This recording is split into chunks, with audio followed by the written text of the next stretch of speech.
না, এটি তাকওয়ার সাথে সাংঘর্ষিকই বটে। কারণ আপনি তো কোরবানি করছেন সম্পদ। কোরআনে আল্লাহ তাআলা বলেছেন, "ওয়া মিম্মা রাযাকনাহুম ইউনফিকুন।" আল্লাহ তাআলা তাদেরকে যা রিজিক দিয়েছেন তা থেকে তারা ব্যয় করে।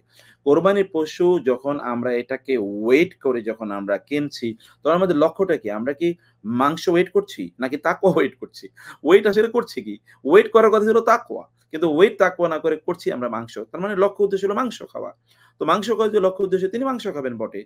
কিন্তু এটি আল্লাহ সুবহানাহু ওয়া তাআলার কাছে পৌঁছবে না। এটা দিয়ে তিনি কোন সওয়াব অর্জন করবেন না। বরং এটি তার জন্য রিয়া আশ-শিরকুল আসগার, ছোট শিরকে প্রমাণিত এটা হবে। আমরা ওয়েট করতে যাচ্ছি, মৌলিক চিন্তা তখন আমাদের মাংসের প্রতি চিন্তা চলে যায়। অথচ রক্ত এবং মাংস তো আল্লাহর কাছে পৌঁছে না। পৌঁছে তাকওয়া। আমাদের তাকওয়াটা ওয়েট করা দরকার ছিল।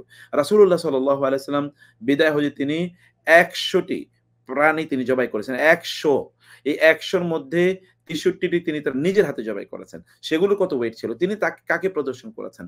আমাকে তো দেখানো দরকার ছিল আমার রবকে যে, আপনি চেয়েছেন আমি এই কারণে আল্লাহ আমার পুরো সামর্থ্য নিয়ে আপনার সামনে উপস্থিত হয়েছি। কারণ আপনি চেয়েছেন আমি কি না বলতে পারি? এখন আমার পুরো সামর্থ্য আমি দেখাচ্ছি। সেখানে আমার সামর্থ্য আমি ওইটা না দেখিয়ে আমি কতটুকু খাবো, খাওয়ার সামর্থ্য আমি প্রদর্শন করছি। এটা আল্লাহর প্রতি কত বড় জুলুম হতে পারে।